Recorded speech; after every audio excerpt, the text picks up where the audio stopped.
नमस्कार, ये आकाशवाणी शिमला है। अब आप राजकुमारी चंदेल से प्रादेशिक समाचार सुनिए। आज के मुख्य समाचार। प्रधानमंत्री नरेंद्र मोदी ने रखी नए संसद भवन की आधारशिला। भाजपा के राष्ट्रीय अध्यक्ष जगत प्रकाश नड्डा पर पश्चिम बंगाल में हुए हमले की प्रदेश में चौतरफा निंदा। जल शक्ति मंत्री महेंद्र सिंह ठाकुर ने कहा, प्रदेश सरकार लोगों की टीसीपी से जुड़ी समस्याओं का समाधान करने के लिए कर रही है निर्णायक प्रयास। और प्रदेश कांग्रेस के केंद्रीय प्रभारी राजीव शुक्ला का ब्लॉक अध्यक्षों से पंचायत चुनाव में पार्टी की जीत सुनिश्चित करने का आह्वान।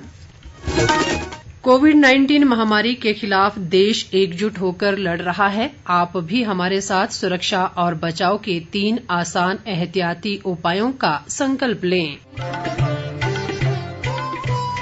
कोविड-19 से बचाव और सुरक्षित रहने के 3 उपाय। मास्क लगाएं, 2 गज दूरी है जरूरी, सुरक्षित दूरी रखें, हाथ और मुंह साफ रखें। अब समाचार विस्तार से।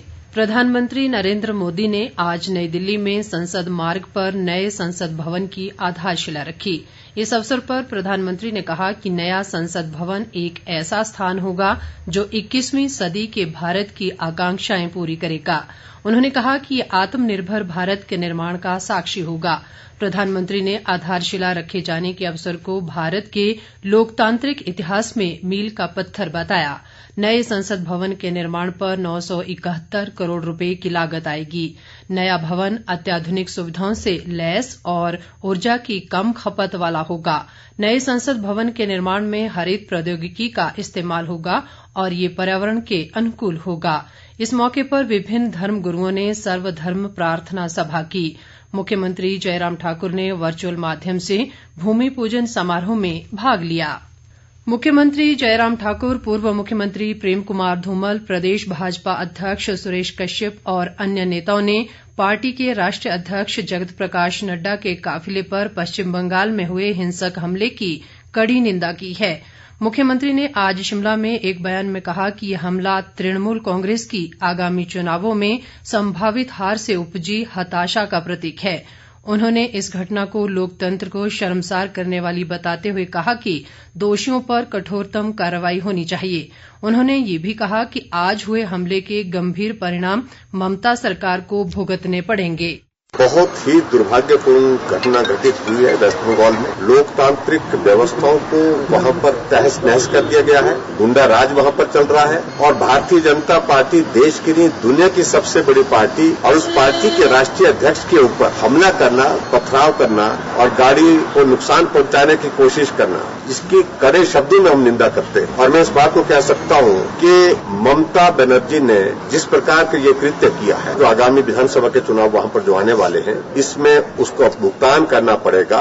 शहरी विकास मंत्री सुरेश भारद्वाज ने कहा है कि सरकार जल्द ही शिमला जिला के टिक्कर में अग्निशमन केंद्र स्थापित करेगी ताकि क्षेत्र में होने वाले अग्निकांड की घटनाओं से प्रभावी तरीके से निपटा जा सके। सुरेश भारद्वाज आज रोहडू उपमंडल की टिक्कर पंचायत के जुगांदली में हुए अग्निकांड से प्रभावित परिवारों का हाल चाल जानने के मौके पर बोल रहे थे। उन्होंने कहा कि टिक्कर में अग्निशमन केंद्र स्थापित होने से पुजारली, बाघी और खड़ा पत्थर तक के क्षेत्र को लाभ पहुंचेगा। उन्होंने कहा कि जुगांदली अग्निकांड में प्रभावित परिवारों को राहत मैनुअल के अनुसार मुआवजा दिया जाएगा। इन परिवारों को प्रशासन की ओर से 10 लाख रुपए फौरी राहत के रूप में उपलब्ध करवाए गए हैं। प्रदेश रेडक्रॉस सोसायटी अस्पताल कल्याण शाखा की अध्यक्षा डॉक्टर साधना ठाकुर ने कहा है कि रेडक्रॉस सोसायटी लोगों को कोरोना महामारी के बढ़ते मामलों के प्रति लगातार जागरूक कर रही है।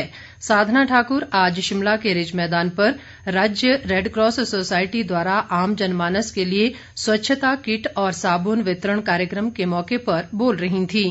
उन्होंने कहा कि रेडक्रॉस द्वारा अपने कार्यकर्ताओं और स्वयंसेवियों के माध्यम से गरीब तथा पीड़ित मानवता की सेवा के साथ साथ मास्क व सैनिटाइजर, साबुन, पीपीई किट, सूखा राशन, दवाइयां और अन्य सामग्री का वितरण किया जा रहा है। किन्नौर जिला के कल्पा के एसडीएम अविनेंद्र कुमार ने हिम सुरक्षा अभियान के तहत लोगों को कोरोना महामारी के बारे में जागरूक करने के लिए आज एक जागरूकता अभियान को हरी झंडी दिखाकर रवाना किया। उन्होंने कहा कि ये वैन सांगला तहसील के गांव-गांव जाकर लोगों को इस महामारी के बारे में जानकारी देगी और बचाव से संबंधित प्रचार सामग्री भी लोगों में बांटी जाएगी। दूसरी ओर सोलन जिला के रबौन व्यापार मंडल ने आज कस्बे में जरूरतमंद लोगों को मास्क वितरित किए और उन्हें 2 गज की दूरी के नियम का कड़ाई से पालन करने के बारे में भी जागरूक किया। उधर ऊना में एसडीएम सुरेश जसवाल ने अरविंद मार्केट और आईएसबीटी का औचक निरीक्षण कर बिना मास्क घूम रहे 17 लोगों के चालान काटे। हिमाचल प्रदेश विभागीय परीक्षा बोर्ड ने 21 से 29 सितंबर तक ली गई विभागीय परीक्षा का परिणाम आज घोषित कर दिया। बोर्ड के एक प्रवक्ता ने शिमला में ये जानकारी देते हुए कहा कि अभ्यर्थी हिमाचल प्रदेश लोक प्रशासन संस्थान हिप्पा की वेबसाइट पर अपना परिणाम जान सकते हैं। अभ्यर्थियों के परीक्षा परिणाम 1 सप्ताह के भीतर उनके पते पर भेज दिए जाएंगे। जिन अभ्यर्थियों के अंक 40 से 49 के मध्य हैं वे 21 दिन के भीतर उत्तर पुस्तिका का मूल्यांकन करवा सकते हैं। जल शक्ति मंत्री महेंद्र सिंह ठाकुर ने कहा है कि प्रदेश सरकार लोगों की टीसीपी से जुड़ी समस्याओं का समाधान करने के लिए निर्णायक प्रयास कर रही है। इसके लिए गठित कैबिनेट सब कमेटी पहले ही प्रदेश के सभी प्लानिंग और विशेष एरिया का दौरा कर जन सुनवाई कर चुकी है। कमेटी ने कुछ क्षेत्रों को टीसीपी के दायरे से बाहर करने से जुड़े सभी पहलुओं पर गौर करके और लोगों की आपत्तियां व सुझाव लेकर विस्तृत रिपोर्ट बनाई है। महेंद्र सिंह ठाकुर रिपोर्ट को अंतिम रूप देने के लिए संबंधित अधिकारियों के साथ आज मंडी में आयोजित बैठक की अध्यक्षता कर रहे थे। उन्होंने कहा कि कमेटी सरकार को अपनी रिपोर्ट देते हुए जनभावनाओं का पूरा ध्यान रखेगी।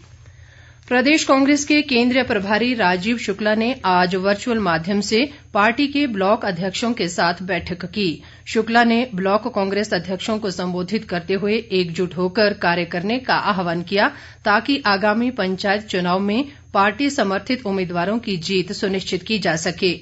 प्रदेश कांग्रेस अध्यक्ष कुलदीप सिंह राठौर ने इस मौके पर ब्लॉक अध्यक्षों से पंचायत चुनाव में प्रत्याशियों का चयन सर्वसम्मति से करने पर जोर दिया। उन्होंने ये भी कहा कि केंद्र व प्रदेश सरकार की कथित जन विरोधी नीतियों के खिलाफ कांग्रेस का जन आंदोलन जारी रहेगा। नेता प्रतिपक्ष मुकेश अग्निहोत्री ने कहा कि सरकार ने कोरोना महामारी में अपनी विफलताओं को छुपाने और कांग्रेस के प्रश्नों से बचने के लिए विधानसभा का शीतकालीन सत्र ही रद्द कर दिया। प्रदेश भाजपा महामंत्री त्रिलोक कपूर ने कहा है कि लोकसभा और विधानसभा चुनाव की तर्ज पर भाजपा आगामी पंचायत और स्थानीय निकाय चुनावों में भी प्रदेश में क्लीन स्वीप करेगी। त्रिलोक कपूर ने आज बैजनाथ में एक पत्रकार वार्ता में कहा कि कोरोना महामारी के बावजूद प्रदेश में विकास की गति कम नहीं हुई है और मुख्यमंत्री जयराम ठाकुर मजबूत नेता के रूप में उभरे हैं।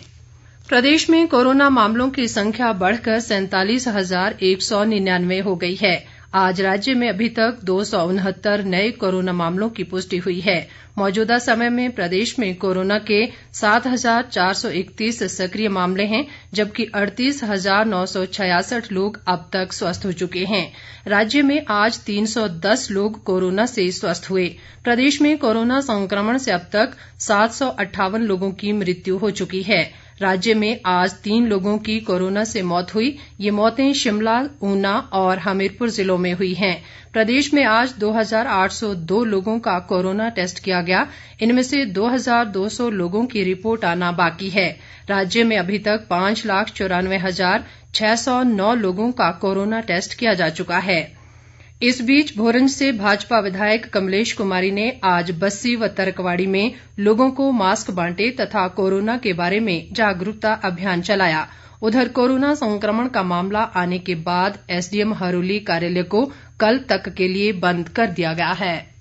प्रदेश के जनजातीय क्षेत्रों में बीते 3 दिन से चल रहा बर्फबारी का सिलसिला आज दिन भर थमा रहा। ताजा बर्फबारी के बाद इन क्षेत्रों में लोगों को कड़ाके की ठंड का सामना करना पड़ रहा है। केलंग में आज न्यूनतम तापमान -2.3 डिग्री सेल्सियस दर्ज किया गया। बर्फबारी के चलते मनाली केलंग मार्ग पर आज भी वाहनों की आवाजाही बंद रही। हमारे लाहौल स्पीति संवाददाता कुंदन शर्मा के मुताबिक केलंग में 6 इंच, मालंग में 1 फुट और रोहतांग दर्रे पर 1.5 फुट ताजा हिमपात दर्ज किया गया है। बार बार खराब मौसम और बर्फबारी के कारण घाटी के लोगों की मुश्किलें बढ़ गई हैं तथा वाहन चालकों को सड़कों पर भारी फिसलन का सामना करना पड़ रहा है। इस बीच मौसम विभाग ने 11 और 12 दिसंबर को राज्य में व्यापक रूप से वर्षा और बर्फबारी की संभावना जताई है। अंत में मुख्य समाचार एक बार फिर। प्रधानमंत्री नरेंद्र मोदी ने रखी नए संसद भवन की आधारशिला। भाजपा के राष्ट्रीय अध्यक्ष जगत प्रकाश नड्डा पर पश्चिम बंगाल में हुए हमले की प्रदेश में चौतरफा निंदा। जल शक्ति मंत्री महेंद्र सिंह ठाकुर ने कहा, प्रदेश सरकार लोगों की टीसीपी से जुड़ी समस्याओं का समाधान करने के लिए कर रही है निर्णायक प्रयास। और प्रदेश कांग्रेस के केंद्रीय प्रभारी राजीव शुक्ला का ब्लॉक अध्यक्षों से पंचायत चुनाव में पार्टी की जीत सुनिश्चित करने का आह्वान। इसके साथ ही ये समाचार बुलेटिन समाप्त हुआ। नमस्कार।